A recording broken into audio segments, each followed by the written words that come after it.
భగవద్గీత మొదటి అధ్యాయం పేరు అర్జున విషాద యోగం. అంటే విషాదం కారణంగా చేసిన ధ్యాన ఫలితంగా కలిగిన యోగం. యోగం అంటే ఆత్మ పరమాత్మగా మారడం.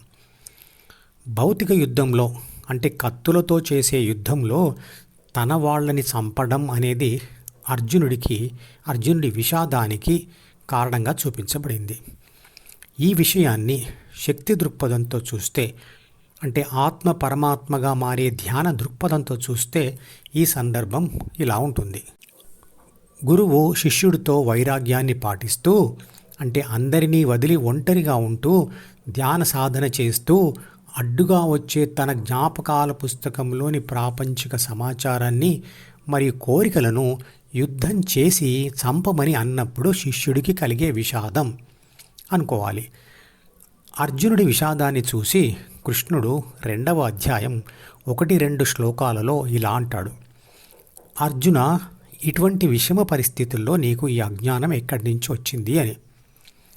గురుకులంలో శిష్యుడికి గురువు జ్ఞానబోధ చేసే సమయం చాలా ప్రాముఖ్యత ఉన్న లేదా పవిత్రత ఉన్న పరిస్థితి. అటువంటి పరిస్థితుల్లో ఈ తెలివి తక్కువ ఆలోచన అర్జునుడికి ఎందుకు వచ్చింది అని కృష్ణుడి అభిప్రాయం. అర్జునుడికి ఏ తెలివి తక్కువ ఆలోచన వచ్చింది అంటే, నేను వైరాగ్యాన్ని పాటించను, కుటుంబాన్ని వదలను మరియు ధ్యానం చేయను అని. కృష్ణుడు ఇంకా ఇలా అంటాడు: చరిత్రలో గౌరవించదగ్గ వాళ్ళు ఎవరు కూడా ఇలా చేయలేదు. ఈ విధంగా కుటుంబం కోసం ధ్యాన ఫలితం పొందకుండా మరణించడం అనేది స్వర్గాన్ని ఇప్పించేది కాదు, కీర్తిని కూడా సంపాదించేది కాదు అని. ఇక్కడ స్వర్గం అంటే ధ్యాన ఫలితమని, మరియు కీర్తి అంటే ఈ ప్రపంచంలో ఇక్కడే మంచివాడుగా గుర్తింపు పొందడం అని అర్థం చేసుకోవాలి. ఈ జవాబును మనం భౌతిక దృక్పథంతో చూస్తే ఒక విధంగా కనబడుతుంది, కానీ మనము ఈ సమాధానాన్ని శక్తి దృక్పథంతో చూద్దాం, అంటే ఆధ్యాత్మిక దృక్పథంతో చూద్దాం.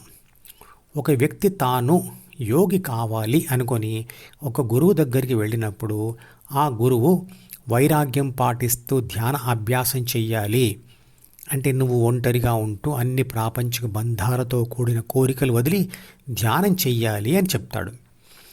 అప్పుడు ఆ వ్యక్తికి తన కుటుంబం పట్ల మోహం, అంటే ప్రేమ అనురాగాలు గుర్తుకొస్తాయి. నా కుటుంబమును నేను పట్టించుకోకపోతే లేదా వదిలివేస్తే వారు నష్టపోతారు లేదా మరణిస్తారు అని అనుకుంటాడు.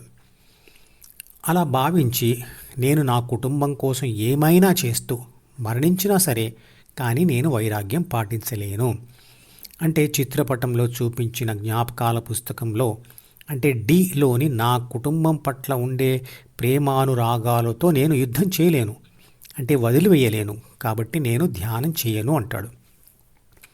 అప్పుడు కృష్ణుడు ఇంతకుముందు చెప్పిన మాటలు అంటాడు. కృష్ణుడి అభిప్రాయంలో, అంటే ఆధ్యాత్మిక దృష్టితో చూస్తే అర్జునుడిది అజ్ఞానం. ప్రాపంచిక జ్ఞానం మరియు ప్రాపంచిక సుఖాలు మరియు ప్రాపంచిక బంధాలు అన్నీ కూడా అజ్ఞానమే. ప్రాపంచిక ఆత్మ అంటే ఏబీసీ ధ్యానం చేస్తూ డీను వదిలి హృదయంలో స్థిరపడితే అప్పుడు తనను తాను విశ్వశక్తిగా గుర్తించే జ్ఞానమే అసలైన జ్ఞానం అంటాడు. ఇక్కడ 2 ముఖ్యమైన విషయాలు ఉన్నాయి. ఒకటి, కుటుంబం మీద వ్యామోహం ఉండడం, మరియు ఆ వ్యామోహంతో అవినీతి విధానంలో ప్రపంచంతో వ్యవహరించడం. ఈ రెండిటితో మనుషులు 4 రకాల జీవన విధానాలను ఏర్పరచుకోవచ్చు. ఒకటి, కుటుంబ వ్యామోహం ప్లస్ అవినీతి, అంటే 2 ఉన్నాయి. కుటుంబ వ్యామోహం ప్లస్ నీతి మాత్రమే ఉంది. కుటుంబ వ్యామోహం లేదు కానీ అవినీతి ఉంది. 4, కుటుంబ వ్యామోహం లేదు కానీ నీతి ఉంది.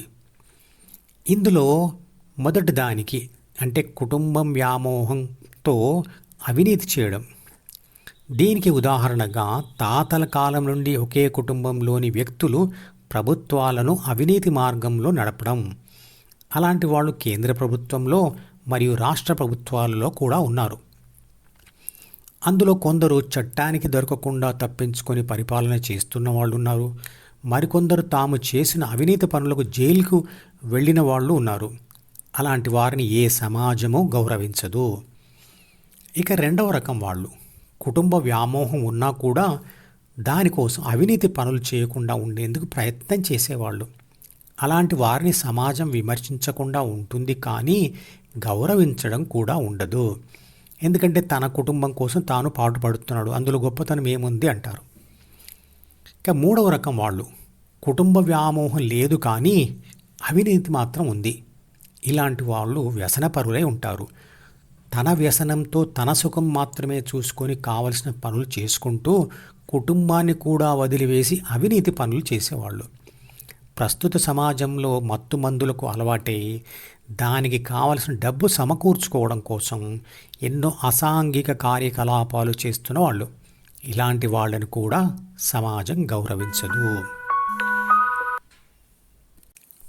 ఇక నాలుగో రకం వాళ్ళు కుటుంబ వ్యామోహం లేకపోవడమే కాకుండా వివాహమే చేసుకోకుండా సమాజం కోసం నీతి నియమాలతో నిష్టగా దేశసేవ చేసేవాళ్ళు.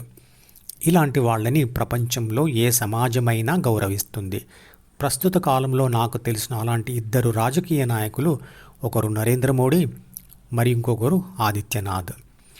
కుటుంబ వ్యామోహంతో అజ్ఞానంలోనే ఉంటాను, ధ్యానం చేయను అంటున్న అర్జునుడితో కృష్ణుడు గౌరవించదగ్గ ఈ నాలుగో రకం వాళ్ళు నీలా ఉండరు అంటాడు.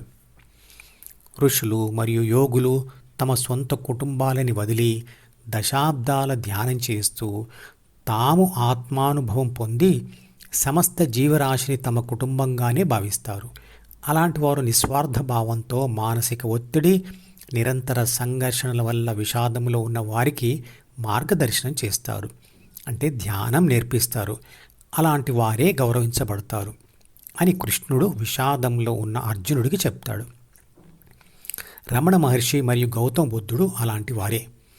కుటుంబాన్ని వదలడం అనే మాట చాలామందికి నచ్చకపోవచ్చు, కానీ నేను, నాది, నాకు మరియు నన్ను అంటే అహం అంటే చిత్రపటంలో చూపించిన సి ఉన్నంత వరకు యోగం జరగదు.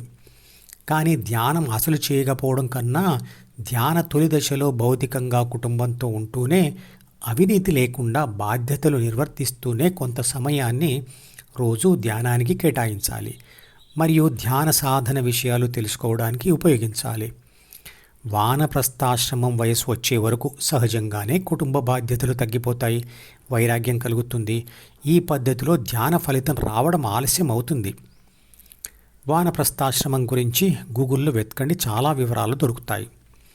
ధ్యానం అనేది అష్టాంగ యోగాలో ఒక భాగం. నరేంద్ర మోడీ గారి తీవ్ర ప్రయత్నం వల్ల జూన్ 21ని అంతర్జాతీయ యోగా దినంగా ప్రకటించారు. ధ్యానం వల్ల వచ్చే లాభాలు మొత్తం ప్రపంచం గుర్తించడం వల్లనే ఇది జరిగింది. ప్రపంచం మొత్తం గుర్తించిన భగవద్గీత యొక్క ఈ ధ్యాన విద్య మన భారతదేశంలోనే జన్మించింది. కాబట్టి వేదాల సారాంశమైన ఉపనిషత్తులు మరియు వాటి సారాంశమైన భగవద్గీతను చదివి అర్థం చేసుకొని ధ్యానం చేస్తేనే ఎవరికైనా నేను హిందువును అని చెప్పుకునే అర్హత లభిస్తుంది. అప్పుడే దానిని పిల్లలకు నేర్పించగలుగుతాం, హిందూ మతాన్ని రక్షించుకోగలుగుతాం, దైవత్వాన్ని సాధించగలుగుతాం. మధుపదం యూట్యూబ్ ఛానల్లోని ప్రతి వీడియోకి ఒక నెంబర్ ఇవ్వబడింది. 1వ నంబర్ వీడియో నుండి మొదలుపెట్టి వరుసగా చివరి వీడియో వరకు చూస్తేనే ఆత్మశాస్త్రం సంపూర్ణంగా అర్థమవుతుంది. ఈ వీడియో డిస్క్రిప్షన్లో ఉంచిన మధుపదం ప్లేలిస్ట్ లింక్ ద్వారా అన్ని వీడియోలు వరుసగా చూడవచ్చు.